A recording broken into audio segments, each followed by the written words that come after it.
Nenggih punika warnanira ing kayangan Mundarandir Bawana. Ya kayangan ngalang-alang kumitir. Ingkang saknyatane kayangan iku gawat kaliwat-liwat wingit kepati-pati. Satru mormati jalma keplayu titah ing ninggahing kayangan. Yen to tan kaiden marang Jawata lebur papan tanpa dadi.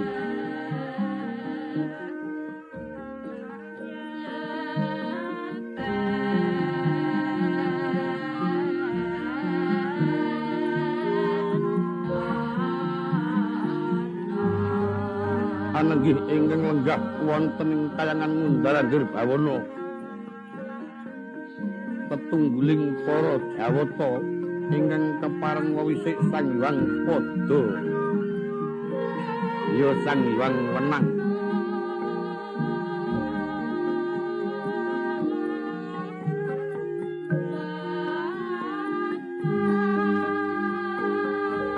Jawata kang agung pangwasane sifat adil pamarta marang para titah Mercapada. Ing mriku prisa ing wayah titah Mercapada kekalih kang wus ngabiyantara piwana garing pintura kantong bolong. Kagiat ing penggalih Sang Hyang Pada muat merangking wayah titah Mercapada kekalih. Sigra pinaringan pangandika kepareng Lucitandriya.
Mambang Hyang Aruna katinetrane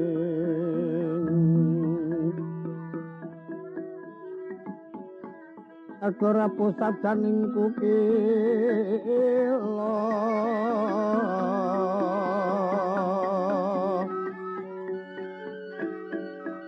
Rinekani koro saketer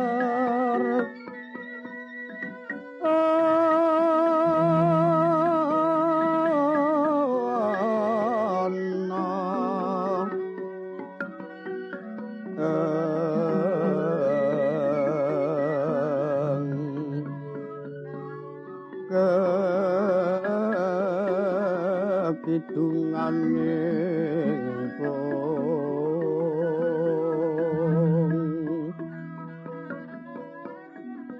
Lirwu sing pinipanta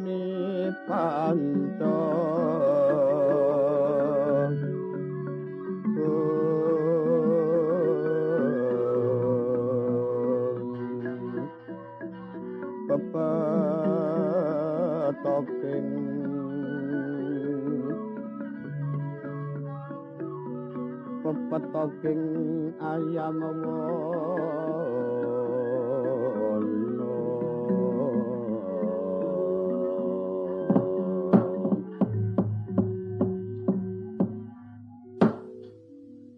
pangastuti sang ayu palengguhan ulun ora bakal pangling pandul ulun iki titah sekarone putulun nala garing lan petruk padha sowan ana kayangan ngundarandir bawana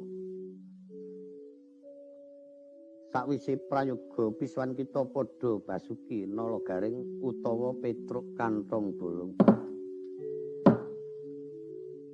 kula nuwun nampi pangestunipun eyang kados mboten kirang setunggal menapa pisuan kula ngaturaken sungkeming pangabekti kunjuk wonten ngandhap padha eyang ya ulun trima nala garing semanten ugi ingkang wayah kados manggih raharja sungkeming pangabekti kunjuk wonten sandhap padha kulun iya petruk ulun trima pangastuti ulun tampanana inggih kula pundi wonten mestaka kula tampi kanthi bingah manah kula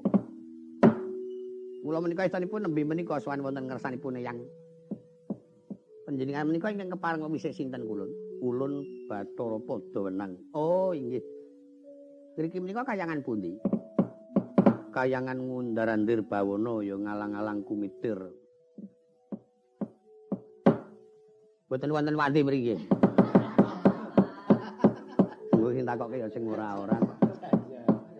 Ana wong kayangan kok ana warunge ra ya. Lho upamane kepepete ora ana nek upama kongkon-kongkonan ngono ki ana sepeda ora ngono lho. Ha ya ora ana kaya kowe iki. Wong kok sing dimimi ming mangan wae. Genah wong awake dhewe prihatin seprono-sprene. Diruwe engkak-engkik ming kepengin arep ketemu karo wong tuwa kok urung-urung wis sandang kekrasa ngelih. Wah, lah ya adoh tenan kok truk wong do ing kono do ing kene. Ora sejatine ulun bakal mundhut prisa parang darurane jeneng kita sekarone padha ngadhep ana ngarsa ulun. Ngaten Bu ulun. Kula menika cenipun namung kadreng saking penuwunipun adi kula pun Petruk menika kepengin badhe mangertos bapak kula menika sinten. Yen tasih gesang sak menika wonten pundi Bu Kulun nanging yen sampun boten wonten lajeng wonten pundi lenggahipun mbok inggih kepareng ing penggalih kula kepengin badhe mangertos mboten kita namung sak gebyaring tadhit ngibaratipun. Oh iya to yen pancen jeneng kita nyuwun prisa bab iku. Pancen kita katinggal marang Sudarma iku amarga sangka kita ingkang ora manut miturut marang piwulange wong tuwa. Nggih, ya leres. Ya mbiyen kae to metine iki. Ayo, sekarang awake dhewe kepitung wong merosal, wong dipenging maling kok nyolong. Lah banjur wong tuwa ninggalake awake dhewe. Monggo awake dhewe karo sing nyolong ki klebu hobi. Ayo ya. Nanti direwangi nusup-nusup ana hutan lebat.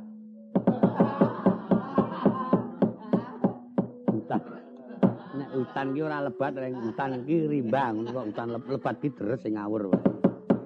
Aku mau krungu ana tembung hutan lebat ngono mah.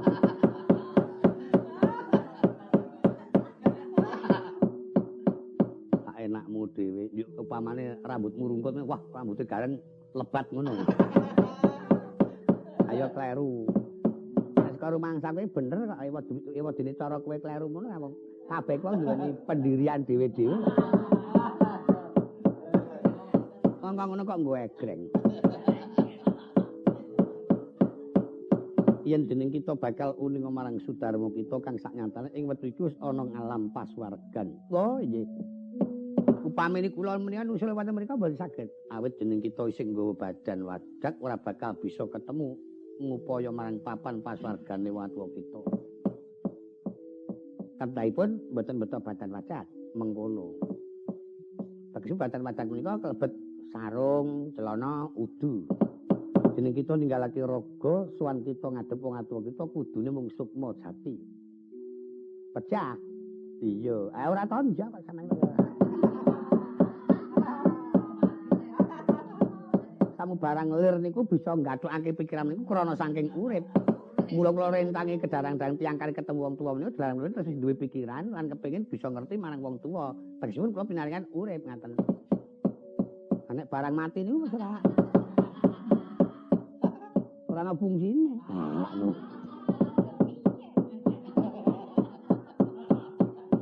Ingkang wasipun ngaten Bu Kulun. Mbok inggih pukulun marang ngaten mboten ketan namung sekedap netra kula kepengin badhe pinanggih dumateng Kanjeng Rama. Lah nggih kepengin badhe semer bapak kula. Oh yen pancen mengkono wis to saiki sumurpa ana ing kene papane mengko bakal ulun timbali. Lho. Menapa tasih saged pinanggih? Senajan to ing atase badan alus. Isih bisa ketemu marang titah ingkang badan wadak yen to kanthi manteng ing panuwun. Lha elok tenan. Upama kula menika kepengin badhe ngertos bapak ngoten nggih saged. Iya bisa Nalagaring. Ora ngomongake jeneng kita dupi ana kayangan senajan to ana mertapada. Ora ketan mung seklimah, rong klimah kepengin bakal uninga kita bisa sambung gunem marang wong atuwa kita. Wela kok elak ya Truk. Ya klebu elok ning ya nyata temenan ngono. Lah iya. Mbok cepet-cepet mulun. Kula kepengin badhe ngertos bapak kula menika. Kados menapa rumiyin-rumiyinipun apa ya padha karo Bapak Semar menika menapa mboten lajeng remenanipun menika apa ya gambang apa niter kan lho.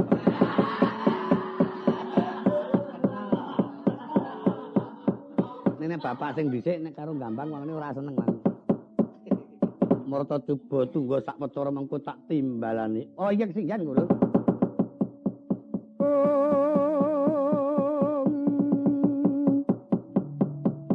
Wis kemeraina semu bangi wangaruna kadinitraning agarapuh. Agarapuh sabaning kukila.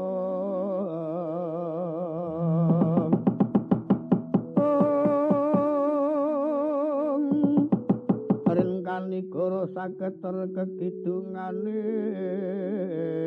kong lerwu sing ngepini panca pepetoking ayam wana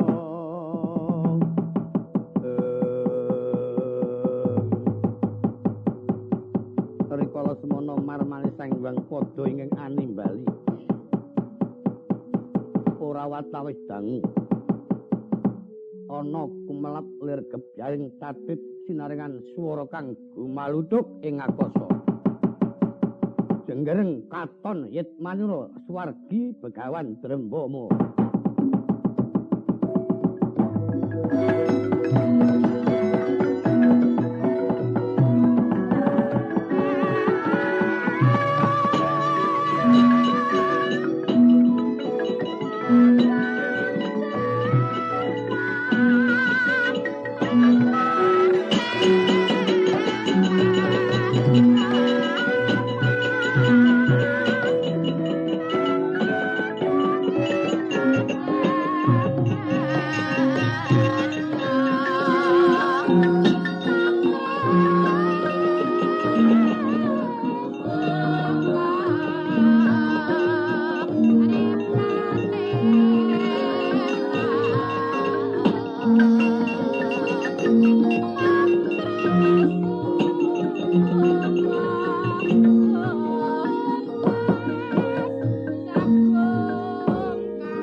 pangandika pukul nimbali dhateng ingkang wayah Resi Drembama kula nuwun wonten paring adhawuh ing wektu iki kita ana ngalaming pasuwargan kita rumangsa ninggal putra ana mertapada yaiku Nalagaring karo Petruk ingkang wektu iki jeneng kita diupaya diriwang kedarang-darang tumeka ana kayangan ngundal Nirbawana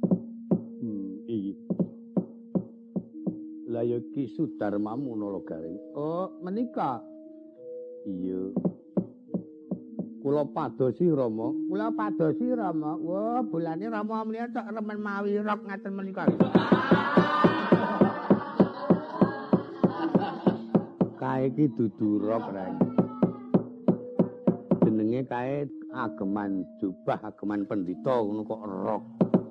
Ngertimu. Oh menika menapa yoga kula kulut? Iya kula mboten rumaos gadah anak kados mekaten. Rumiyin yoga kula tilar wonten Mercapada menika larenipun bagus-bagus naminipun sanes garing kalian Petruk nanging Petruk lan Marjukilan. Bela-blai Truk ora takoni awake dhewe. Yen ngaten panjenengan mboten kersa ngaken dumateng kula Rama. Aku ra duwe anak kaya kowe. Aduh, cilaka. Aduh, sapa biyen iki simbok ki ngendhok lemu. Ya ora ana reng ana wong kok ngendhok lemu. Dos pundi pukulun kula mboten trimah menawi kula mboten dipunaken ing Sudarma kula kulut wis kita kendelo sawetara mengko karben wong atuwa kita ora pangling.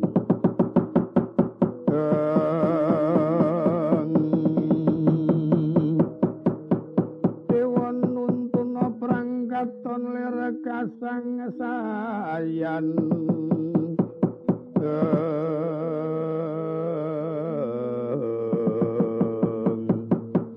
Mulat pamoring bawana sinawang saking Mandrawa.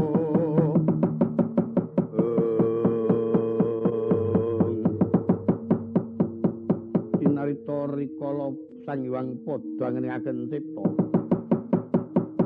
Ing kono katarimah sedyanyura angradut marang Udawedanane Kirana Lagaring Sukra kantong bolong.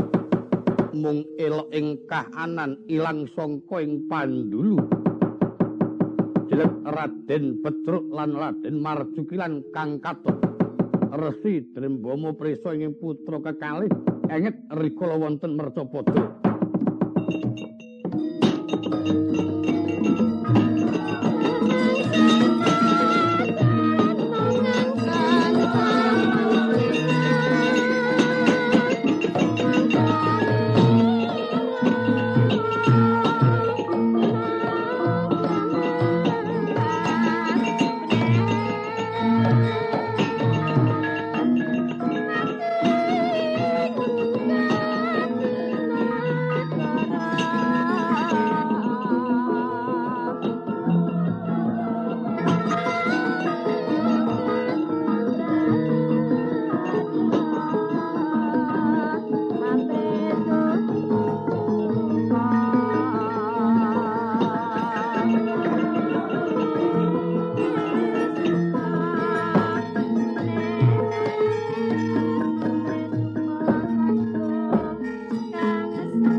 Yaning talaga katilang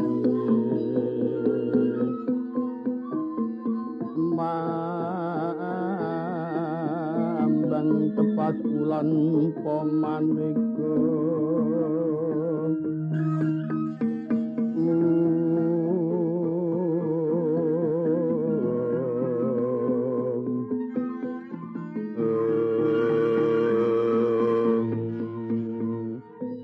Lintang dayaku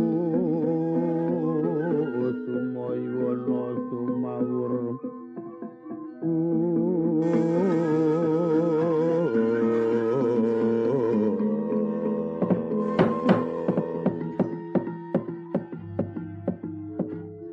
Resi Drembama wonten paring adhawu kulun kita pangling apa ora aduh ayo gakunggir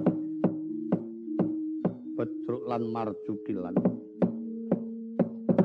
Anggen kula kaget menika rumiyin Petruk kaliyan Marjukilan menika sepuh Petrukipun lah kok menika wau lajeng sepuh Marjukilan. Iku sangka pangkartine Putulun Bathara Ismaya tatkala Atmajamu kinarya kanthi momong Wijiratu. Paduka Rama sampun kersongaken putra dumateng kula. Iya. Wah, syukur binagi sewu. Ateges kula mboten sanget anggenipun nelongso dipun rencangi darang-darang saking Mercapada dumugi Kayangan. Yen Rama mboten kersongaken dumateng ing putra kados menapa raosing manah kula. Bejaning manah kula mekaten wau Rama. Mbok inggih yen kepareng ingkang putra mboten wangsul wonten Mercapada kepareng nderek Kanjeng Rama. Aja kaya mengkono kula. Awit dening kita darbi kewajiban tut wuri marang Sang Hyang Ismaya kang supaya nderekake momong wijining titah kang utama. Kinarya nebus marang dedosamu tatkala dening sira ora manut miturut ulun paringi keterangan lan diparingi gegambaran kang utama. Gandeng wetu dina iki kita wis nebus ingkang dadi keluputan kita banjur kepareng nderek marang panjenenganipun Ulun Bathara Ismaya. Tutna lan derekna sing kanthi wening ciptamu mbok menawa besok bakal nampa papan kang luwih mulya tinimbang wong atuwamu.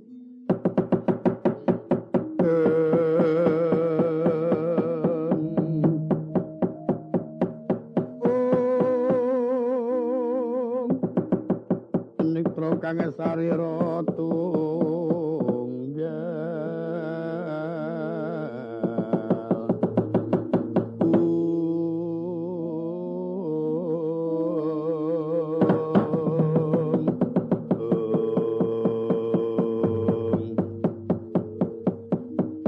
jangkaning jawata ing atase badan alus ketemu marang sipating badan wadak senajan to iku keluarga nanging ora bisa suwe-suwe wis mingkari mangsa bodho nyuwun pangestu ana ngarsanipun Kulun Padawenang wong atuwamu bali ana papan paswargan nyuwun pamit pulun ya sing ati-ati tembung Rama kula pitenggo rumiyin Rama.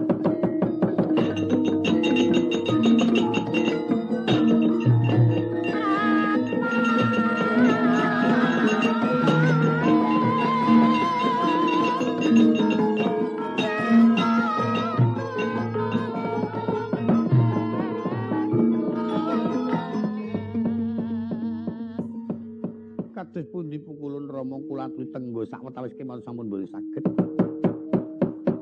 Niraken dumateng kula tuwin kadang kula marga pancen kudu mengkono. Wis ta jeneng kita wektu iki enggal bali ana Mercapada. Ateges jeneng kita katarima apa kang dadi panuwun kita bisa kaleksanan. Lajeng nggih badhe kempal kaliyan tiyang sepuh kita mlaku nganggo cara prihatin tapa ngrami. Mbok menawa yen pancen jeneng kita netepi kewajiban apa kang ulun dawake bakal bisa ana sarana ingkang anjalari kita kumpul marang wong atuwa kita maneh. Jeneng kita ulun paringi apa kekasih Bambang Sukmawalana lan Sukma Garjita. Matur sewu sembah nuwun, matur sewu sembah nuwun. Aja nganti kadaluwarsa, ayo tumling nyuwun pamit medhun ana Mercapada. Kepareng ingkang wayah nyuwun pangestu medhak dhateng Mercapada pukulun, kepareng kula nyuwun pamit medhak dhateng Mercapada pulun sing ati-ati ulun paring pangestu kula.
Pun saking puncang arga mulat ing bawana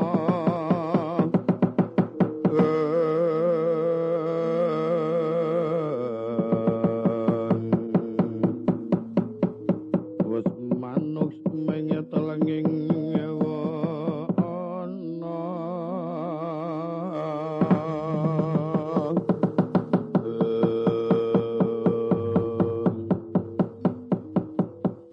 banjur aku karo kowe dianggo tuwa ngendi? Yen asline iki tuwa kowe ning gandeng ana merta padha dienggo tuwaku, ya wis pokoke aku manut aku nyebut kakang karo kowe ya ora kabutan mapan wis kulinane ngono. Iling-iling jenenge aku Sukma Lana kowe Sukma Garjita. Ya wis.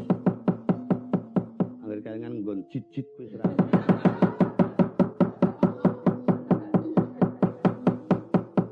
Ning Garjita Ratu Dita ki ora.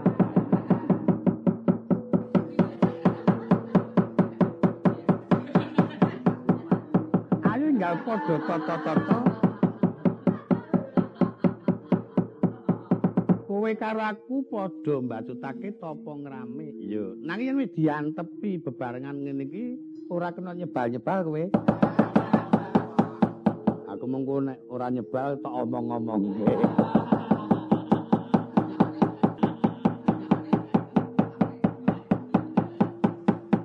Apa lakone awake dhewe iku muga-muga ana sangkane bisa tinemu marang wong atuwa kumpul maneh ana ing karang kabrutan.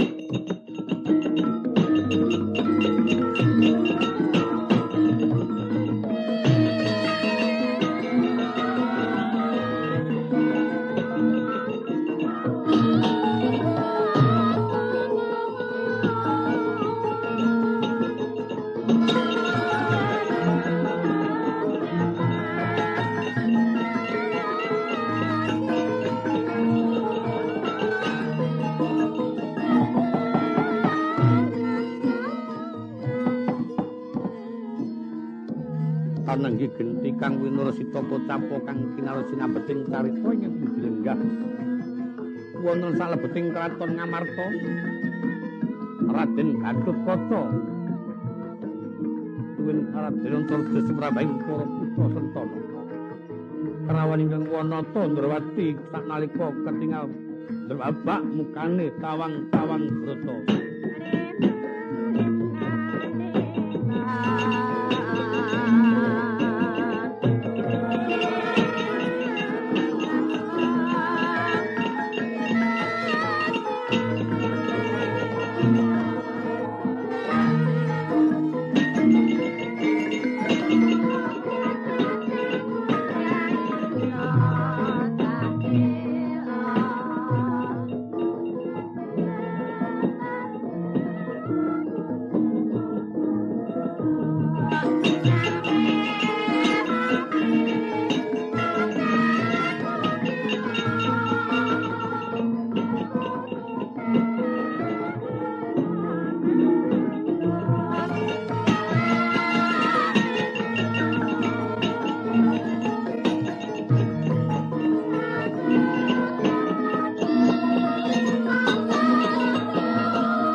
Sang Puspitorum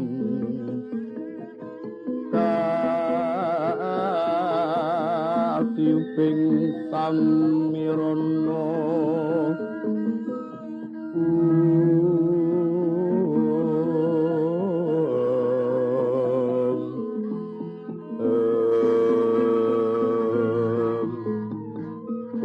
kandaning sekar gadung mangambar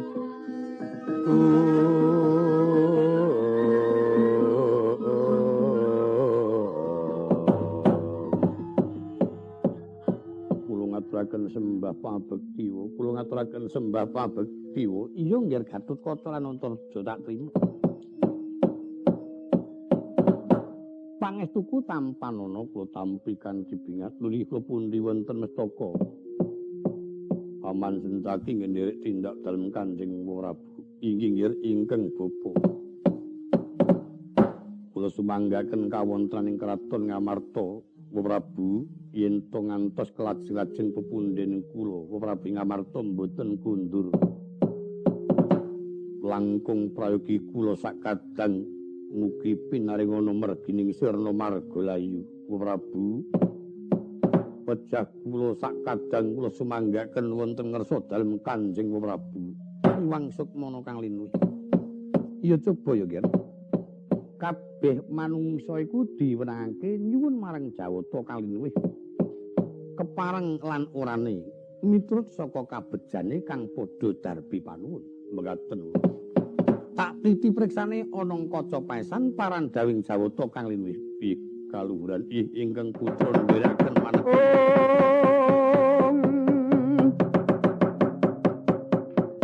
Tresna sinayeng manggelung mangruk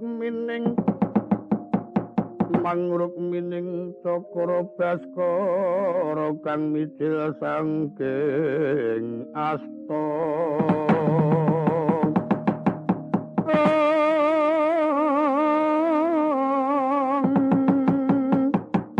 Mangelingana doaning puncak ing gunung Pancatnyana.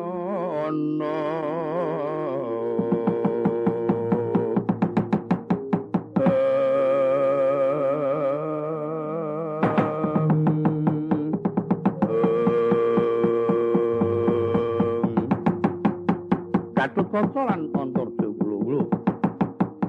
Miturut dawing Jawata ana pandhem ingkang paring pituduh yen to bakal pinanggi marang wong atuamu kang wektu iki ilang sangka ing kraton Ngendraprasta. Supaya digoleki ana sajroning wana kasetra mung dawing Jawata kudu gunakna kawicaksanan. Yen mekaten kepareng lajeng bidal sakmenika menapa kepareng bidal sakmenika aja kuwatir tak awat-awati saka kaduhan Sentaki putramu dikanthi dimaksud iki Prabu.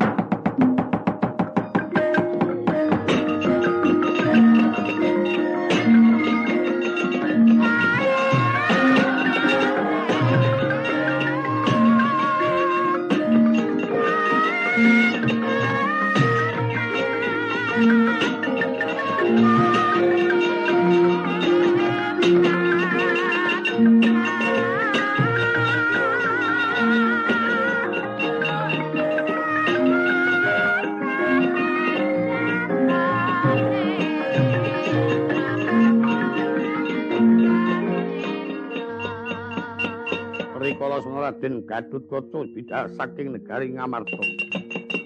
Sesarang marang Raden Antarja Raden Siyaki. Anyerang saksana daya-daya tungking madyaning wana kasetra. Mulih rantaking lumiat nampak ing Bantala Gayung Ngakasa.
Ndara Abimanyu kok kendel kemawon, Gus.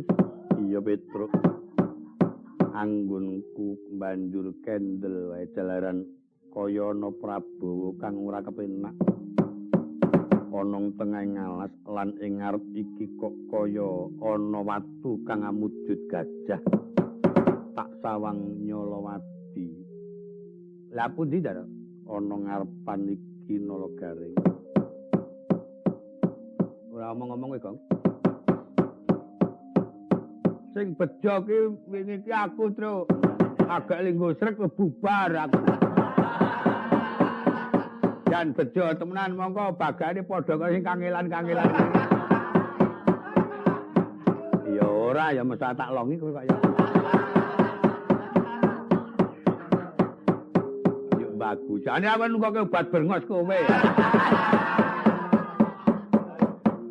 Kok obat kok ngono mengko ora mandi kok.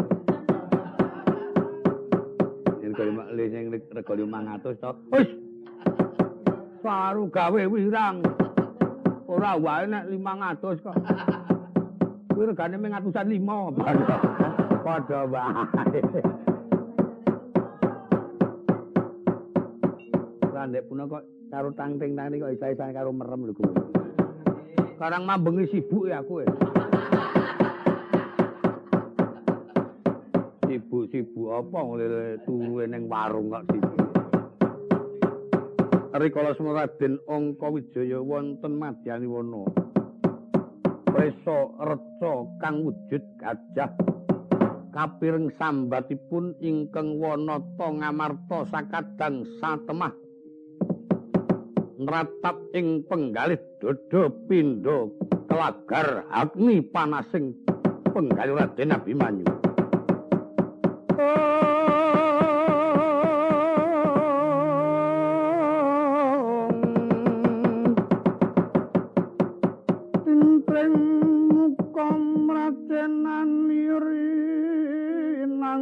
Sang Mokswendriya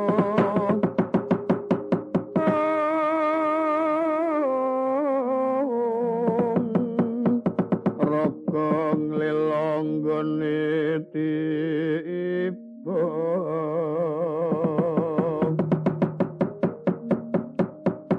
anglir patra kang kumleyang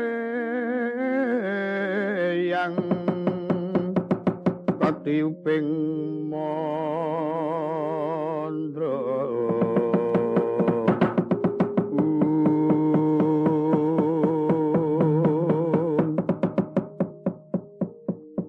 Dimas Werkudara apa saklawasipun Kakang bakal ngalami lakon kaya mengkene Yayi. Kados pundi Kang Mas Werkudara? Paduka ingkang minangka dados santosaning para Pandhawa. Sembadra ora mangerti marang alang wujuripun Kakang. Duh kados pundi Kang Prabu? Kula mboten kiyat dangu-dangu Kang Mas. Ora sapodo nangis. Nalagaring kula aku kok krungu ngendikane Wa Prabu sakadang sambat-sambat. Wah, ning Memedi niku minggat. Awan-awan kok ana Memedi kuwi. Kali medeni awan kok ya kok nek bengi ra kober kok ya.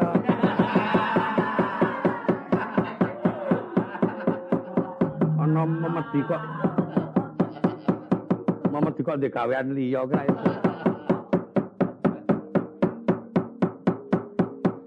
Nang pundi, Dara? Ana ngarepan iki. Kepiye Dimas Werkudara aja padha susah. Mati ya wong lima, urip ya wong lima.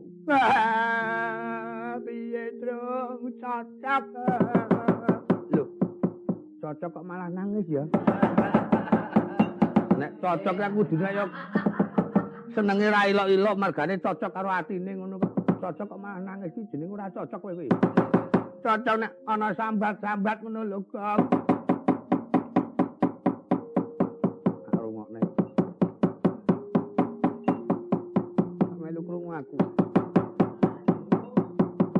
Dimas Werkudara kepiye Dimas?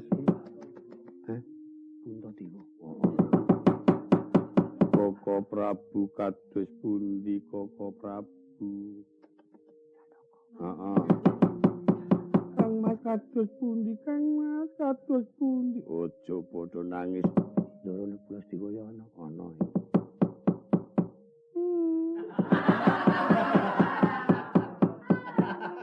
Durpadi. Aku ngentut ya. Wah, ambune sak. Turu jejere ngebom. Ana para Durpadi kok ngono lek. Pun genah menawi kang wa sedaya teng ngriku niku, Gus. Becik watu iki tak gempur cinarita Raden Abimanyu. Sumedya gempur sela kang awujud wipangga tanpa kanyono-nyono kang jagur meksa sipating sima kajiman. Midil saking telenging sela gajah ambujung Raden Angka Wijaya kepelajar perepat kawan.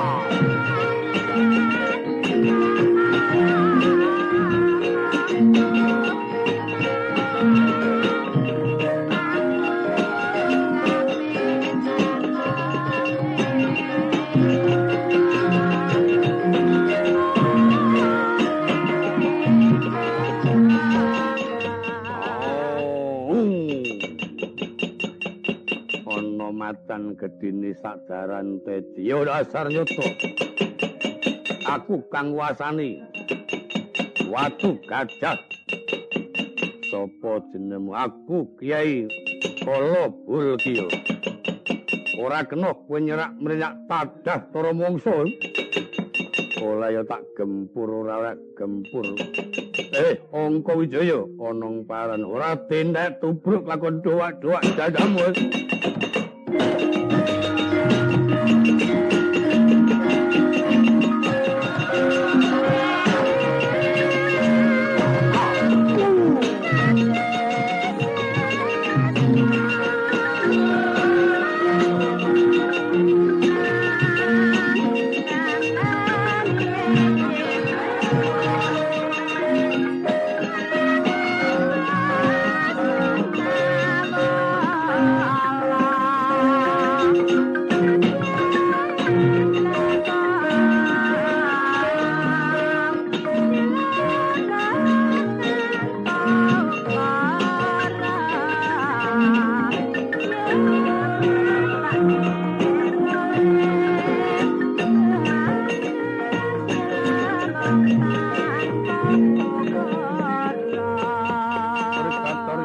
Gatut koto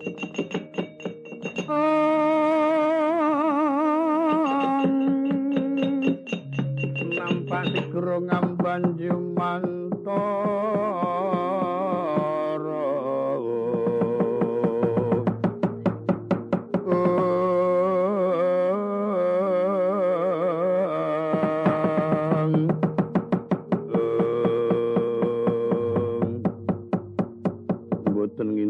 Kang Mas Gatut Kaca sampun manjing wonten wana kasetra iya Dimas Abimanyu amarga pun Kakang nampa ngendikane Prabu Bathara Persena daturke napa wonten monten iya Petruk wah jan lehku mlayu nganti tak rewangi bentayangan kowe gong gedobang gedabing nganti nyenggol wong adamu amuk wong mergo aku mlayu nyenggol wong wedok adan sing lanang gampang ora. Mulane dodok tenanangan. Wis ana wae panggoda. Wong aku ya ora apa-apa temen kok salah weweng. Ana apa kok dadi mlayu-mlayu? Kula mangertos yen to wonten sela kang awujud wipangga. Nanging ing ngriku kula kepireng sambatipun Prabu Ngamarta tuwin Rama Werkudara Rama Janaka menapa dene paman kembar Sela badhe kula gempur wonten sima ageng wujung dumateng kula. Sareng kula tumandang kepeksa kula boten kiyat awit saking ngerusaning sima Kang Mas. Mbok menawi panjenengan Gus tak tandangane aja melu-melu. Ora ngomongake pun Kakang Kang Mas Antarja bakal nilai maju kasinggihan.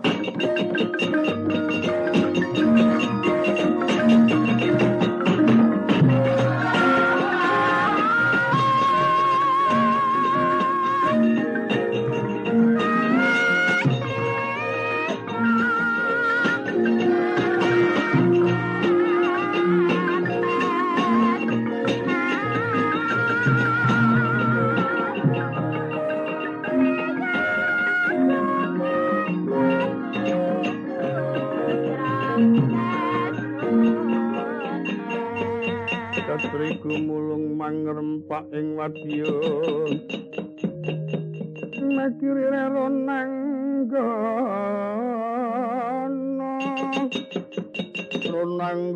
gawe gelar sira wang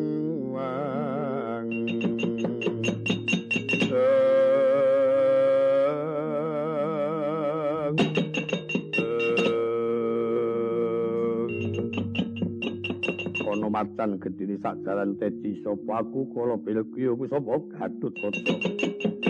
Aja melu-melu karo Abimanyu. Ora lega rasane ngati ora bisa nugel tebak lakon mutah ludira.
Mboten ngertos jebul Sinuwun Ndarawati to sing angodol tindak Pundara Gatotkaca kan Ndara Antarja Ndara Sencake niku wae. Iya Petruk, agene iki ana bakse.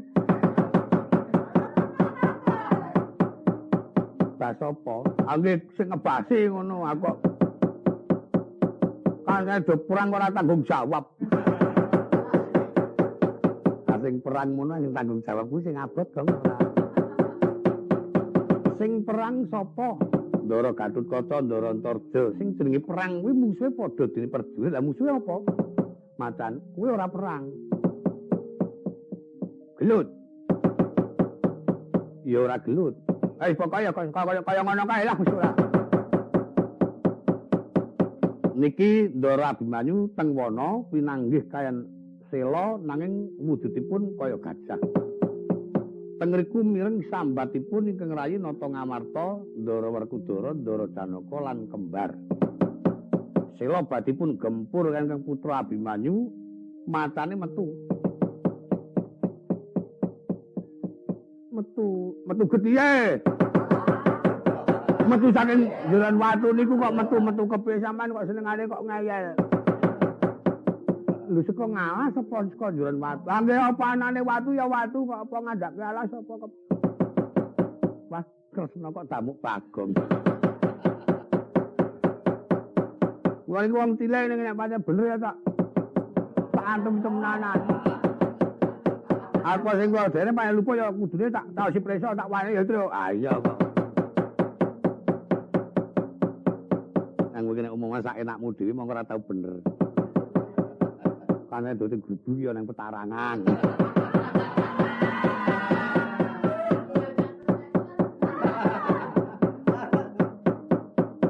Lah Ndara Abimanyu kaen macan menawa wau kawon diun bantu Ndara Gatotkaca, Ndara Gatotkaca nggih kawon. Ndara Antarja, Ndara Sencaki nggih kawon lah. Niki mangken nganti mboten mati macane napa mboten bebayan.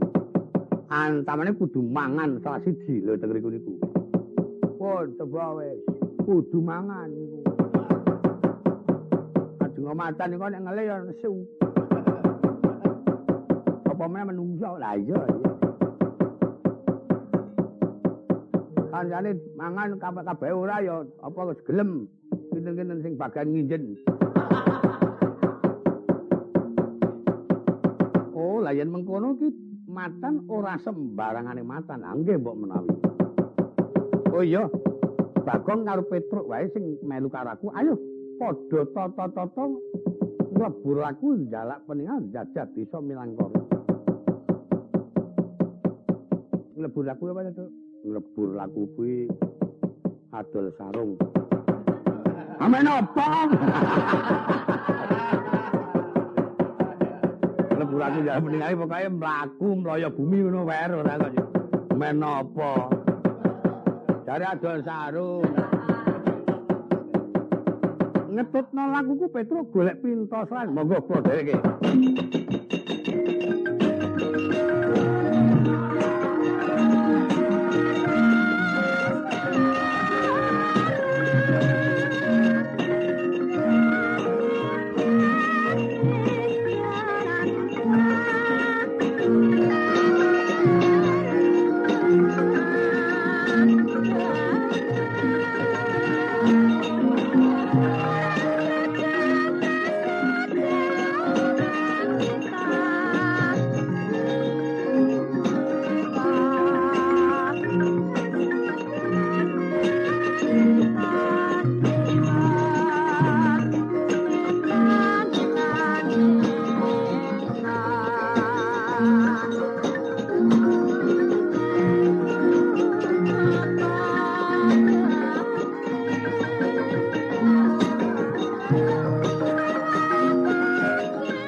Jagatnya kang kinaryo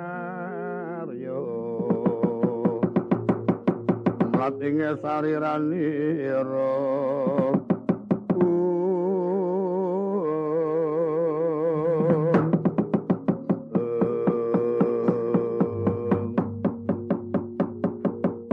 ana bocah Bambang Sekloron kang ana teng alas. Bocah saka ngendi kowe? Kula kemendang kliang kabur kangenan tanpa dongko tanpa papat. Nami kula pun Sukmalana. Kula Sukma Garcita. Paduka sinten sinuwun? Nata Ndarawati Bathara Kresna. Lha wonten pengkeran kula Petruk. Aku Bagong aku. Kowe kok anu KTP ora? Kan kaya anrane jare takon KTP. Ketoke bagusi men. Di sandangan kok ngono wae. Apa sediamu kok dadi ana tengah ngalas bocah Sekloron? Kula ngemban dawuh saking Jawata supados kula anglampahi prihatos tiyang kekalih kanthi alantaran angesti tapa ngrame. Gong, tapa rame iki apa, Gong? Alah, sepele, apa ya? Runda. Tapa ngrame kok runda? Karang mlaku nggo kenthungan kok ngomong wae ora.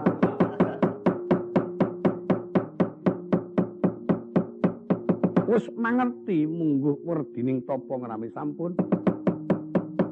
Lah, yen pancen bener-bener wis ngerti werdining tapa ngrame ing wektu iki aku nampa pepeteng. Amarga swasana kang gawe pangelukan. reca gajah kang ana sambate Yai Prabu Puntadewa sakadang. Ingkang mongko reca gajah kang bakal digempur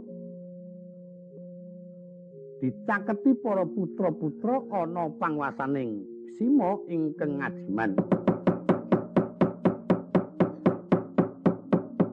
Bujung marang para senopati Pandhawa. Lah yen pancen dening sira ana tunggal tapa ngrame ingsun mundhut senjata pitulung macan patenana lan reca gajah gempuren jagat Dewa Bathara. Di apa Kakang? Desake ngendikane Wong Agung Ndrawati Jawa kula dherekaken nyuwun pamit kula sagah nampi dawuh dalem yen pancen sagu aja nganti taun ndelaku tumuli mangkatoto dhateng situ semua.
Mudhun saking puncak ngarega manut ilining tirta kang lumawat tengahing wana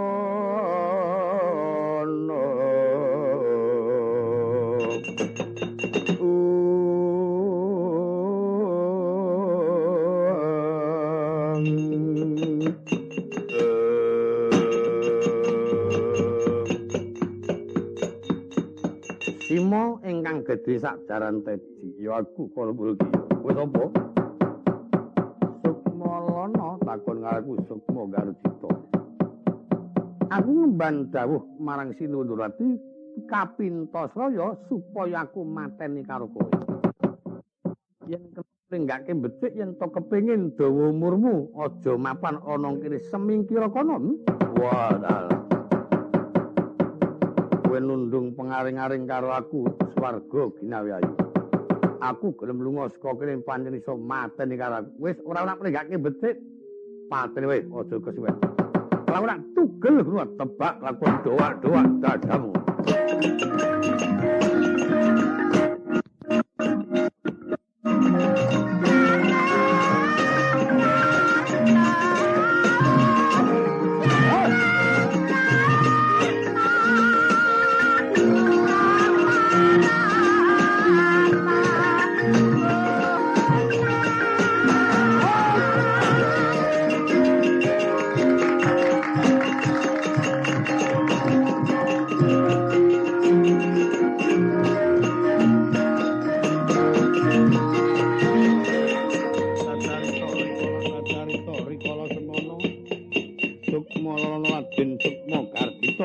Bisa merwasa dening Satu Sembawa. Noyan ayu Baskara titi mangsa ilang saka ing Pandulu ilangi Satu Sembawa. Badar sang Pandya bakal durga. Mung elo ing kanan angajiman ilang taket hepaken awur pangamun-amun bablas ngambah Jumantara.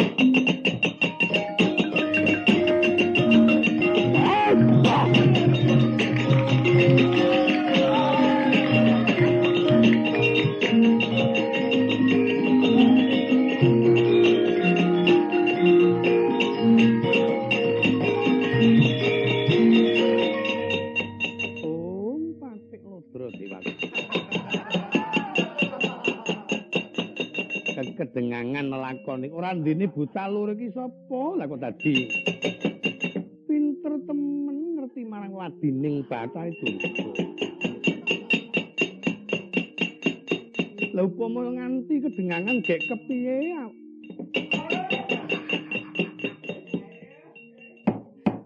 malah lunga. Dicerake nyela-nyela lunga wah jane arep oleh-olehan Mas. Iya. Yen ora enggal bali ana ing kayangan ngukir pidian tak kira bakal kauyak wae.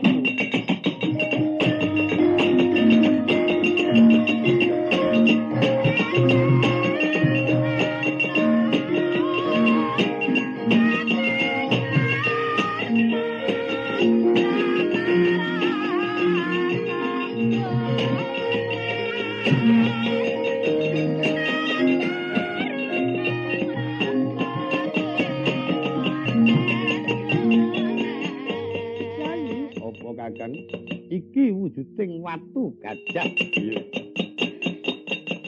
Aja nganti kadaluwarsa ayo enggal padha digempur nenuwun marang dewa kang andum para prayoga Kakang. Nuyan ayo Baskara Titiwangsa. Watu gajah kagempur dening satru kekalih lebur papan tanpa dadi. Para Pandhawa timbul ilanging watu gajah. Salah kedaden wujud Gandharwa kang saknyatane iku panuksane Sang Hyang Bathara Kala. Kuning yen wonten satya kekalih kang wonten madyani wana sigra wangsul wonten kayangan parang dewa.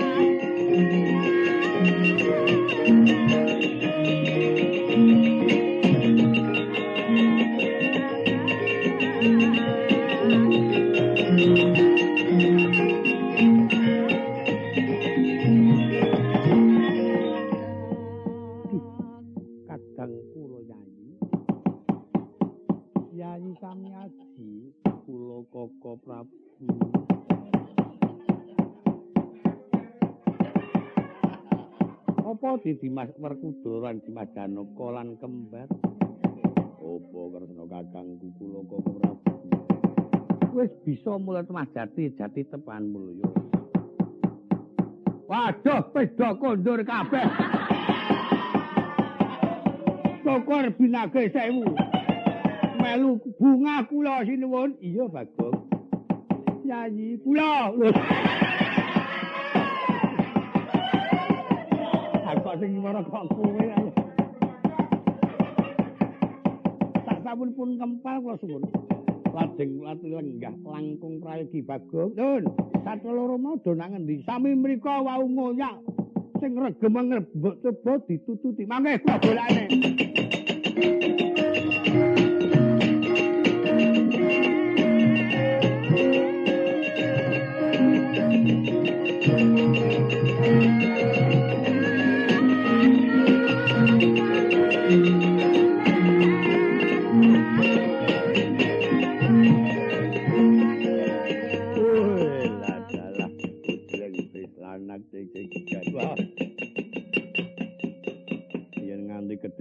Siwa Semar dadi apa awak?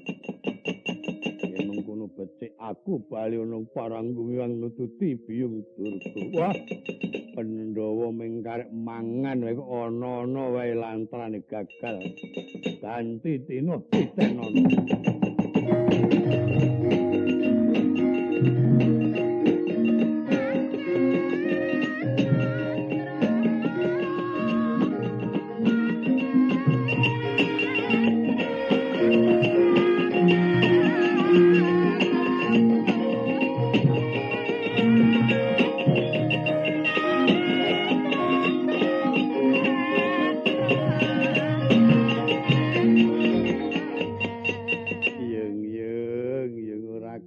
karuan Kurawa Lena ana kapraenane katrobos barisaning para bocah Pandhawa.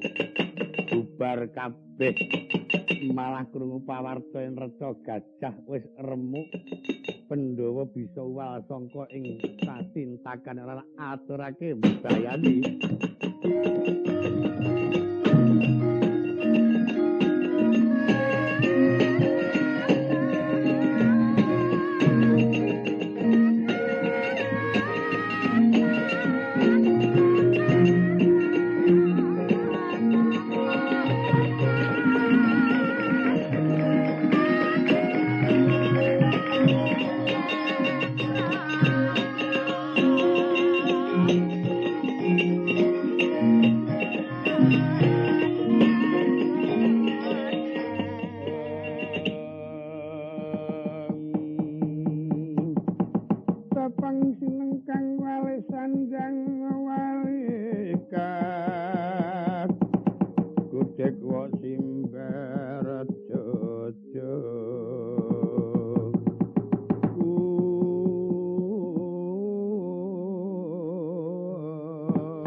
Kakang Durna kula panten kepladar wonten Loman.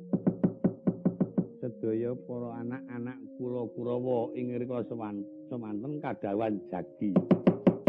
Sela gajah ing papan paku njaraning para Pandhawa. Ingkang dinten menika sela lebur papan tanpa dadi ical musna saking papan. Loh, ilang musna babar blas ora ana sak imit-imit tok mboten nonton Kakang. Neng apa? Banjur dadi iso ilang blas. Lah ing mongko sampun ngopi pasraken dumateng perjiman kula wujud sima kajiman. Sima kajiman ugi sampun mboten wonten. Wah, ora patut banget. Ah, sing iso ngilangi sinten? Kok dadi iso ngilangi reca gajah niku wau? Serayaning para Pandhawa wujudipun saca kalih tesik nem-neman. Lare Kanoman.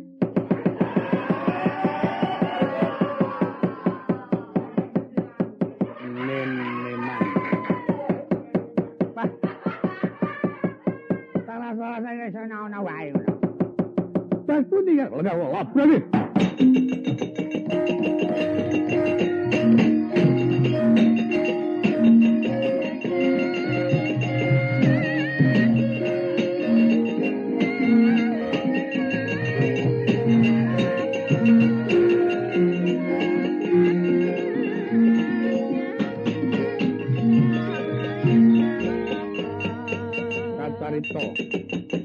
Prabu Dasa Kumara angasta pusaka jemparing ingkang sinebataken Kanjeng Kyai Candramati linepasaken sangka ing asta tumama marang Raden Sukmalana lan Sukma Gardita ilang sipat Raden Sukmalana lan Sukma Gardita badar kilurah kantong bolong pin kilurah Nalagari.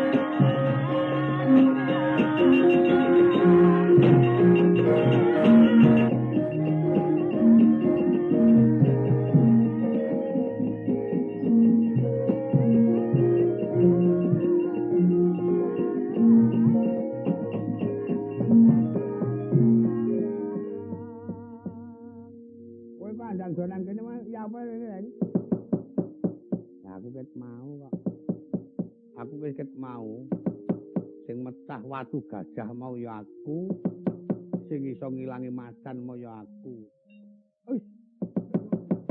Wis kepiye?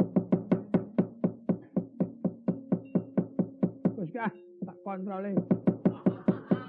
Ana apa-apa nglorong-nglorong iki biayane kuwi sing ora.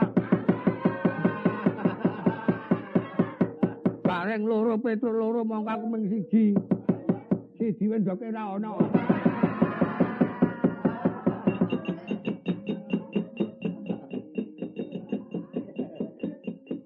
Reng, apa? Sini.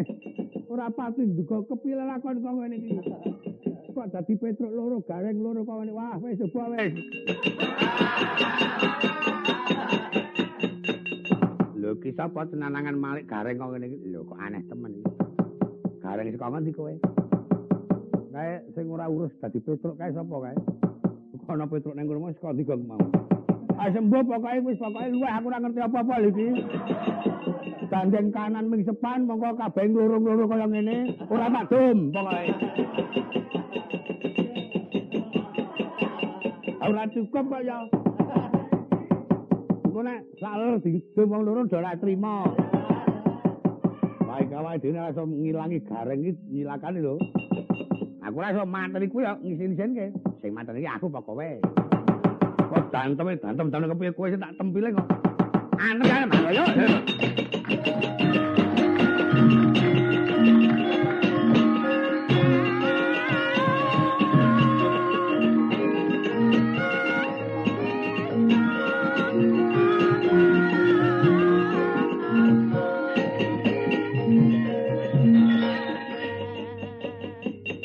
Rikala semana Pak Pancakara genti milang tatu.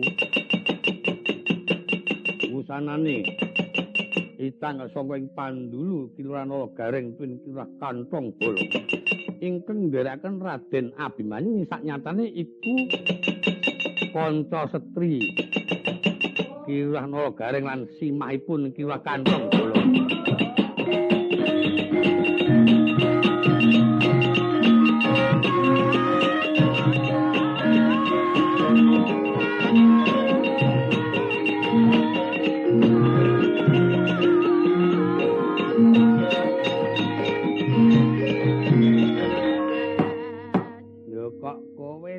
Nggih, Kang. Lah kan Kang Rayi mboten sowan kula piyambak nggih gak gandeng tiyang setri sing udune ya melu duwe tanggung jawab. Aja nganti wong lanang keluputan mila ngantos kula rintangi kula dandos Kang Rayi Petruk. Kula wis dandos penjenengan Pak Gareng. Awit kula ngewangi-wangi mriyatinake ngatasé wong lanang digawean kok direwangi ora menyang. Mongko nek ora menyang ya ora mangan temenan. Dadi nek ngono kowe mamah gelut karo ndekku ya ora heeh. Ning ora apa-apa mung gelut kok ayo. Oh ayo kaya ngono kuwi sing jenenge wong wedok bisa nyukupi gaweane wong lanang. Wis saiki mulai kok ndak kedengangan. Nggih. Kedengangan ra ora mung Mas dadi kisra didukani. Sapa yan? Mbak Ayumu. Oh alah, Mbak Ayu tak mau sing ulang-ulang karo aku ket wingi. Iya, Di. Ora ngerti aku nek turu dhewe-dhewe.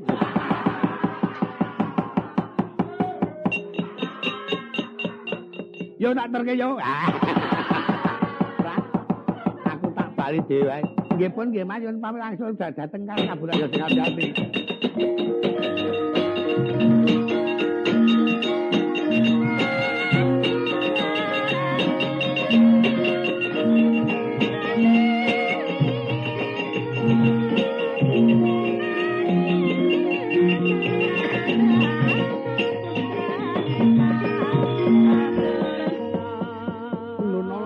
Petruk ana loro niki wae kepitung kembar kula kali Kang Gareng.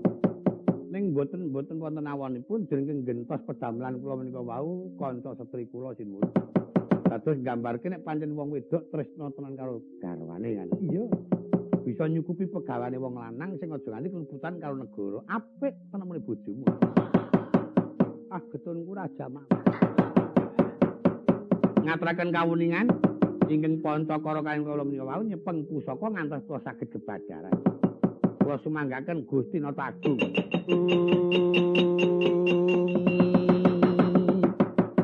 Kresna sinayeng manggelung mangruk mining.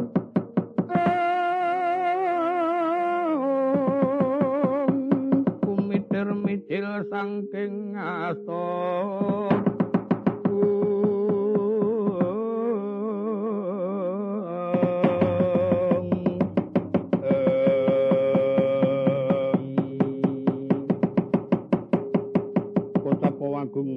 ngesti marang panguwasaning pusaka kaca paisan sigra kawadeg adi paweling katin odatan sinangling sekedap nektra begawan mayangkara tumlor saking Yumantra.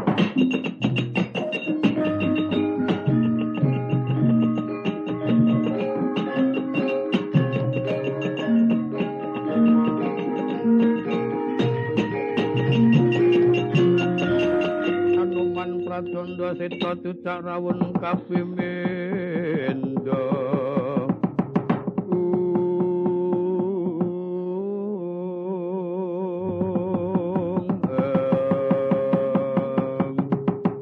Kakang Anoman wonten paring adhawuh sindu bebaya kang bakal nganiaya para kadangku Pandhawa ora ana ya kejaba mung pepetengku. Ing kono manunggal marang angkara murka kang bakal nglembut marang sesembahmu Yai Prabu Ngamarta sak kadhapi swara patutan. Nganti Kakang Anoman ora bisa nyingkirake bebaya, ora ana gunane, ora ana paedahe. Kakang Anoman saguh ngembani marang Gandharwati Sekita lenggah mangrut tandangane.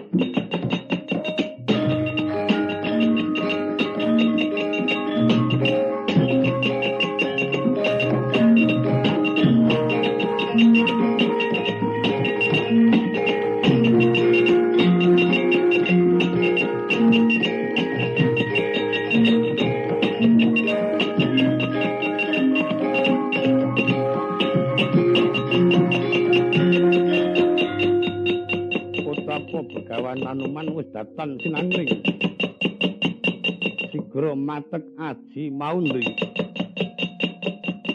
Prabu Dasa Kumara kantaman aji maundri badhar yitmane Prabu Dasamuka.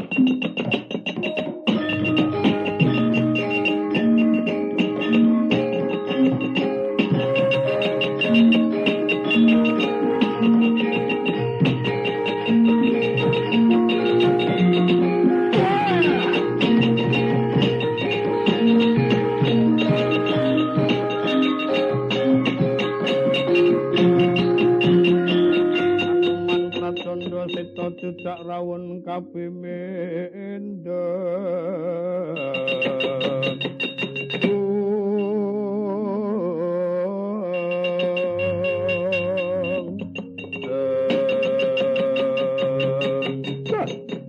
ketek putih wis tuwek ora mudar-mudar wae. Kowe Dasamuka ing atase mayit urip kok isih layangan tekan negara ngadi. Malah kuwi manunggal marang angkara murkaning jagat kang bakal ngancam sedane sesembahing Indraprasta. Ora semingkir saka ngarepan ditakon dosa ae bali ana gunung pangurungan. Wah, ora. Sumuk ana gunung.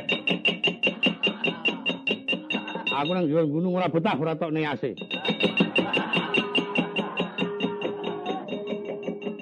Ora jam-jam ditakon dosa. Ah, mati jenengan.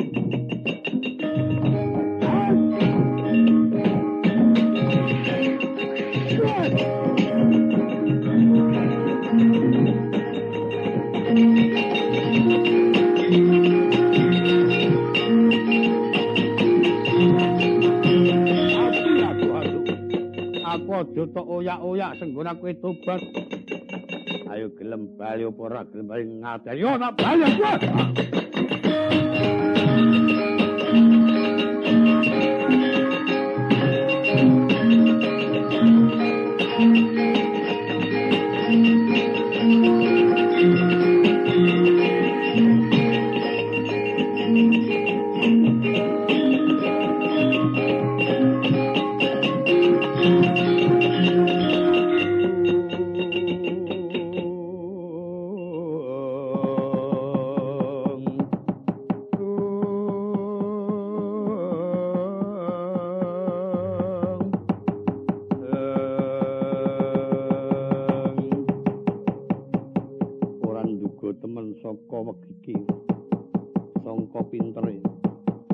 Atase gunung Sumawana mung bentet sak rambut kok dadi bisa metu nganti geger-gegerake Dasamuka keparat.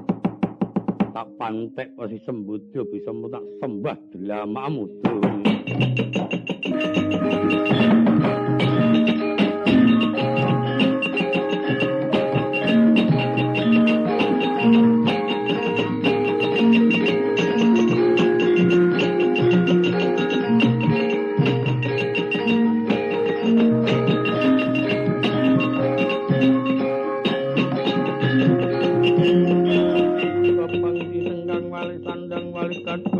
wa simberjo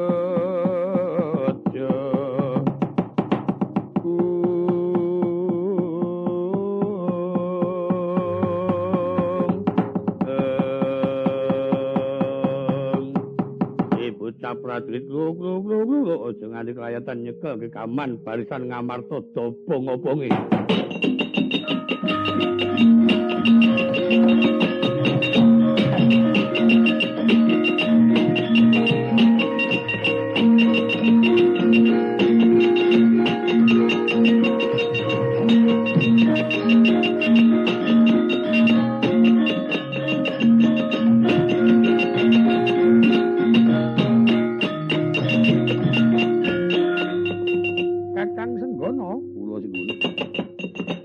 Bejo sewu bisa ilang saka ngarepan bali ana sajroning gunung Sumawana kasinggihan. Wis mundura lan mangsa burung nggonmu njaga aja nganti kurang ing kaprainan kaluhuran sendika Sindur.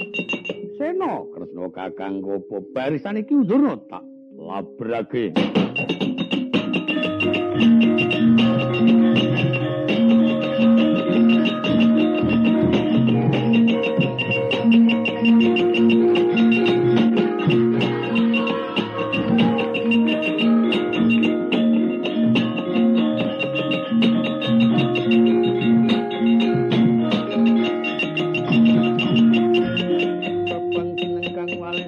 Walikat Gudek wa simberjo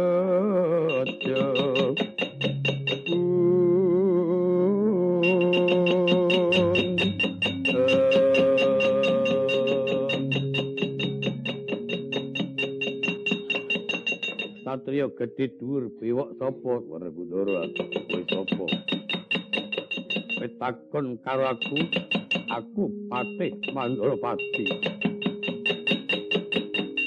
cilik kok melu genduyur.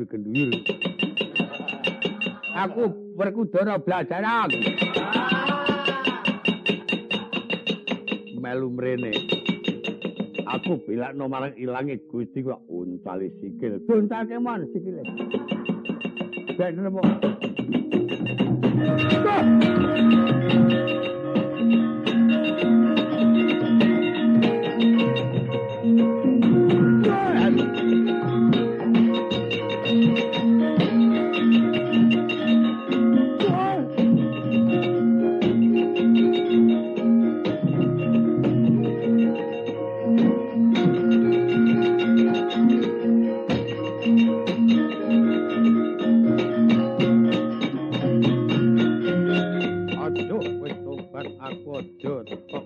Aku njaluk urip ora tak patenak guang.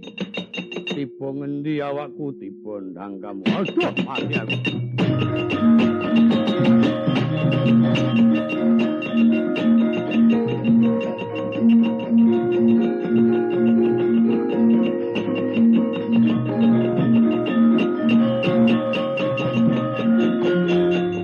Bocah prajurit lho. Sesembah mulan tak kedhepake ku aja wani-wani mlebu ana ing wengkon barisan Ngamarta padha karo sulung mlebu geni mesti matine. Gaman dibongkok gendera digulung mundur kanca mundur.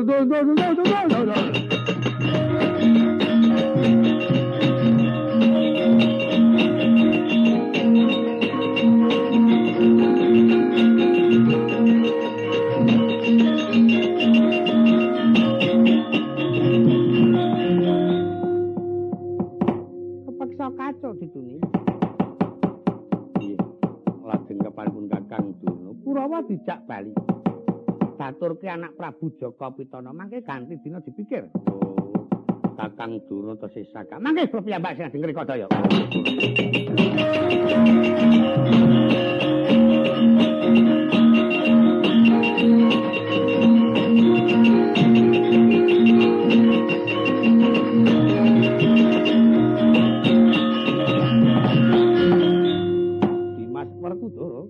Kakangku para kadang kabeh padha bisa timbul kalih sangka ing bebaya ayenggal kumpul kondur ing kraton Ngamarta nuwun marang Jawata tansah kaluhuraning para Pandhawa tetep pinayungan marang Jawata pinanggih rayu kang pinanggih wuri.